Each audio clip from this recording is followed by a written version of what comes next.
Indudablemente, algo que ha enriquecido a la industria del entretenimiento es el doblaje. Y hay que ser honestos, nos encantan esos chistes que solo nosotros entendemos, o sea, los mexicanismos. Lamentablemente, como ocurre muy seguido en México, cuando algo es muy bueno, tiende a contagiarse de prácticas mafiosas. Ahora bien, no soy el primero en tocar el tema de la llamada mafia del doblaje, pero viendo videos de testimonios de los mismos actores de doblaje, empecé a notar que quizás el problema no esté dentro de la industria, sino afuera, o sea, en el fandom. En un principio me pareció tener todo el sentido del mundo. Digo, está claro que cuando te gusta mucho algo te vuelves fanático de eso. Y cuando eso se sale de control, te vuelves un repelente para los próximos fanáticos que pudieran llegar. Sin embargo, no le había dado tanta profundidad a este tema hasta que se disparó esta polémica del doblaje de Shrek 5 con Alfonso Obregón. Estuve dándole vueltas en la cabeza a este tema y todo parecía llevarme al mismo resultado. Así que, ¿en verdad el problema del doblaje está en el fandom?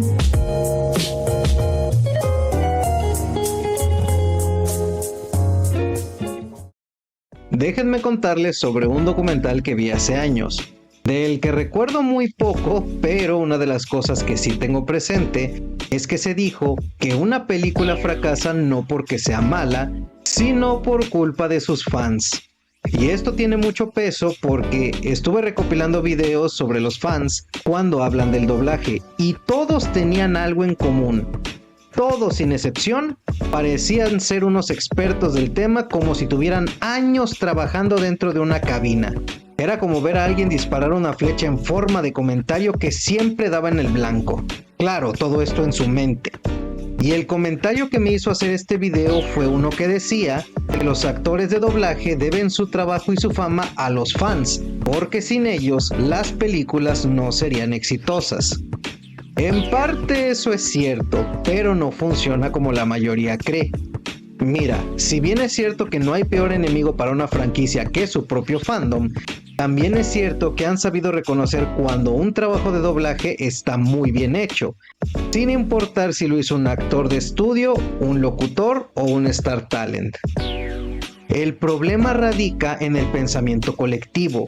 Es como decir, el doblaje de esta película me gustó y si más personas piensan lo mismo que yo, entonces debo ser un experto del doblaje. Esta idiosincrasia ha hecho que los fans se expresen de formas exageradas que rayan en lo violento hacia unos actores que solo están haciendo su trabajo. Aunado a esto, unos cuantos miembros de la comunidad tienen esta tendencia de querer llevar su gusto por estos personajes a la vida real. Y en lugar de ser solo una expresión de su gusto, termina siendo un espectáculo lleno de cringe y pena ajena. Todo esto incluso desmotiva al fandom casual a seguir consumiendo estas grandes producciones más allá del doblaje, todo con tal de que no los relacionen con estas personas. Y como bien dije al inicio, si no hay una audiencia que consuma estas producciones, no habrá doblaje. Aquí fue donde me pregunté por qué entonces el fandom reacciona y se comporta de esta manera. ¿Por qué para ellos el gremio del doblaje es tan importante? Y entonces lo entendí. El fandom no es así porque directamente quiera perjudicar. Estos comportamientos son reacciones a lo que verdaderamente pasa en la industria del doblaje. Dicen que para toda acción hay una reacción, y en este caso, estos arranques que muestra el fandom son causados por las decisiones que toman los estudios de doblaje con los proyectos y los actores que le darán voz en Latinoamérica. Vienen los pingüinos de papá, me dice el productor. Van a hacer prueba tú, Mario Castañeda y Derbez. Y una vez te digo, tú no te vas a quedar. Es lo porque lo pidió el cliente. El cliente quiere escuchar a los que lo han hecho en español. Al inicio del video vimos las quejas del doblaje por parte de los fans.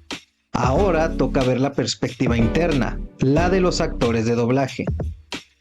Evidentemente los actores de doblaje nunca se han expresado mal de sus fans.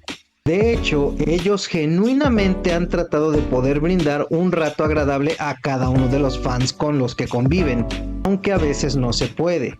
Y se nota que cuando ocurre no es porque ellos no tuvieran la apertura de hacerlo.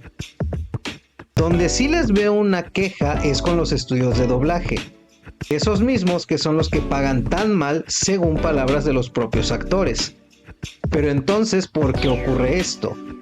Para empezar, quiero partir de un comentario hecho en el podcast de Luis Carreño al director de doblaje Eduardo Garza. ¿Crees que los actores de doblaje lograremos algún día pasar de ser un servicio de ser vistos como un servicio de postproducción a realmente tener algo de derechos autorales y crecimiento? No. ¿Piensas que no va a pasar? No, porque el doblaje tiene la posición del doblaje per se, como tal, está en el proceso de marketing, no en el proceso de producción. Tu servidor es mercadólogo y no podría estar más de acuerdo con el comentario antes mencionado.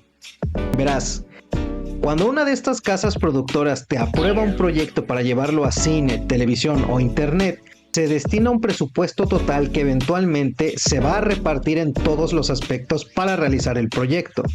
Uno de ellos, en menor medida, va a ser destinado al doblaje. Entonces, si hay presupuesto en dólares, ¿por qué los actores tienen todas estas quejas?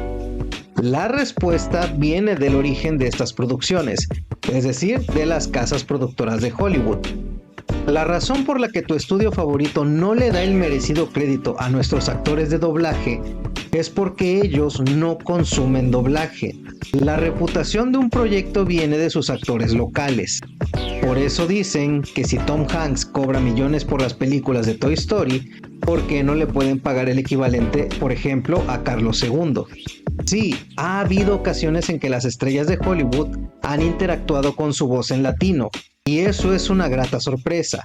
Pero eso no significa que un actor pueda cambiar la decisión creativa de una casa productora. Por eso mismo, cuando el presupuesto correspondiente para doblaje llega después de toda la repartición, es donde viene el primer conflicto. ¿Por qué le cambiaron la voz a tal personaje? Porque seguramente no se llegó a un acuerdo económico que le favoreciera.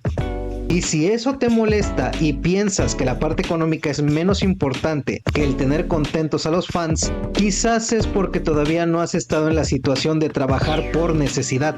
No lo sé. Pero un error como persona, no como fandom, es menospreciar el valor del trabajo de tu prójimo. Y ahí hubo una situación en la que la empresa decía, somos empresa nueva, y el sindicato decía, somos patrón sustituto, empresa nueva, patrón, y este estire y afloje no llegaban a ningún acuerdo, se venció el contrato y se emplazó a una huelga con esta empresa. Okay. Y en el momento que tú estás en una huelga, tú como actor que estás en el sindicato ya no puedes ir a grabar. Claro. Y en este caso, se le hizo una huelga a esta empresa, la empresa habló con Fox, le dijo, oye, mis actores están en huelga, no vienen. ¿Qué hacemos? Te tengo que entregar, ¿qué hacemos? Y ahí Fox fue el que decidió, pues yo necesito mis capítulos, con quien sea. Y entonces el estudio dijo, pues cambio las voces. Desde luego, no porque el actor o actriz que te gusta y que haya hecho a tal personaje a lo largo de los años no quiera participar en un proyecto, no significa que se cancele el doblaje. Los estudios tienen que buscar quién sí haga el trabajo con el presupuesto que ya se tiene. ¿Por qué? Simple y sencillamente porque en este y en cualquier negocio, si tú te pones del lado de los actores y le dices a Warner Brothers que no se puede hacer el doblaje porque no se aceptan las condiciones, Warner Brothers se va a llevar su proyecto a otro estudio de doblaje que sí lo haga con estas condiciones. Y si el estudio hace esto, eventualmente se queda sin proyectos y termina en la quiebra. Y aquí es donde se pone en tela de juicio a quién queremos tener contentos, al fandom o a las casas productoras. ¿Entiendes a dónde quiero llegar? Más allá de eso, ahora veo que el fandom, en lugar de llevar su disgusto a quién se debe, se va sobre los actores que son la cara más próxima que se tiene con la industria. Que yo no lo había visto desde ese ángulo. Yo pensaba, pues qué padre que le están dando foco a los Star Talent porque es más publicidad para ellos y todo, pero viéndolo desde esta perspectiva digo, qué mala onda, no está parejo el asunto. ¿Por qué no es parejo? Y debería ser parejo. A lo mejor él tiene 1 millón de seguidores en TikTok, o 7 millones, o 10 millones, o no, lo que sean. Y a lo mejor tú tienes humildemente 100,000 seguidores, pero tus 100,000 seguidores son más fieles de irte a ver al cine que su 1 millón de seguidores. Y no solo eso, Mismo caso, en vez de abuchar al estudio quien decidió poner a un Star Talent o influencer en el proyecto y al final no te gustó el resultado, te vas sobre el Star Talent que al final solo fue convocado para participar. A mí personalmente no me molesta que haya Star Talents en el doblaje. Ya me ha pasado varias veces que veo una producción con un doblaje muy bueno y es hasta mucho después que me doy cuenta que un personaje fue hecho por un Star Talent. Eso significa que ese trabajo estuvo muy bien hecho. En realidad han sido pocas las veces en las que a mí personalmente no me ha parecido que el trabajo de los Star Talents haya sido malo. En su mayoría, tanto la voz como las intenciones calzan con los personajes.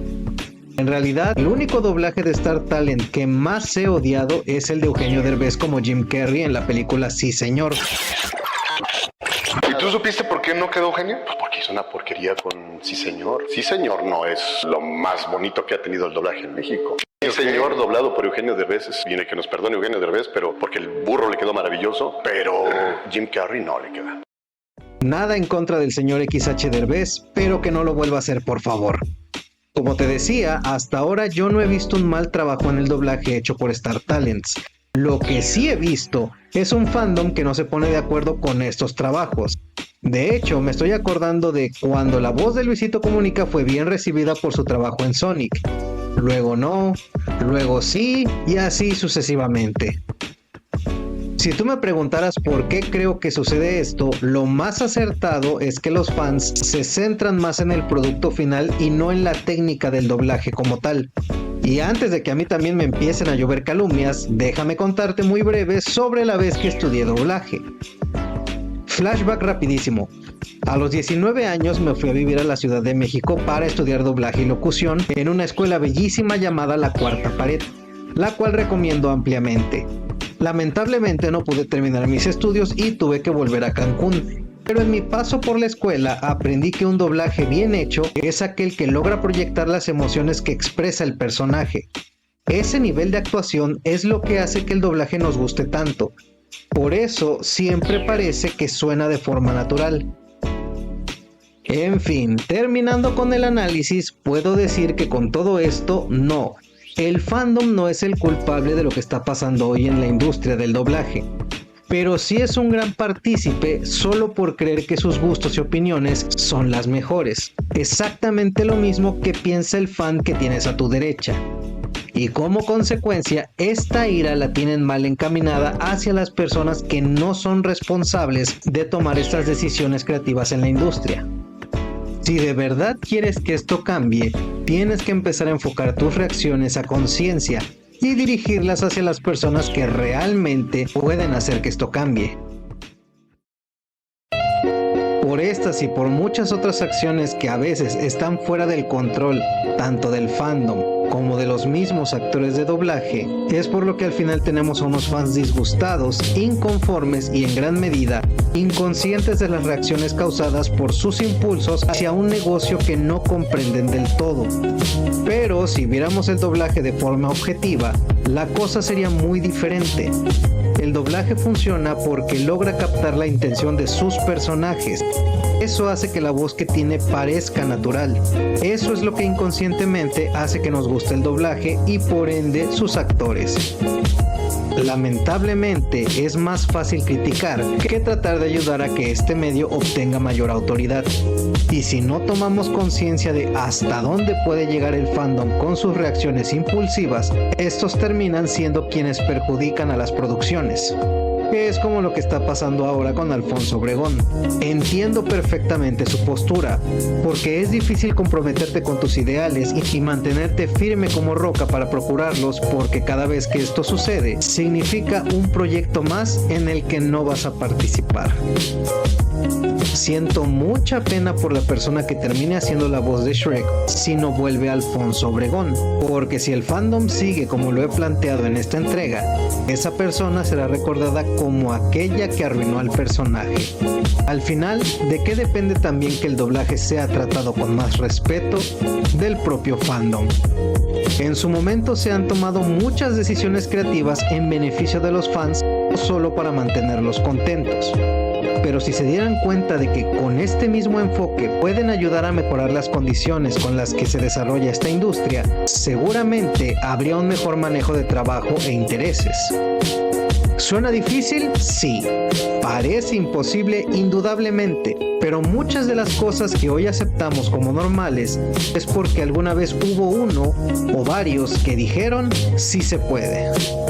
Pero cuéntame, ¿cuál es tu opinión con respecto a todo lo que está pasando en la industria del doblaje?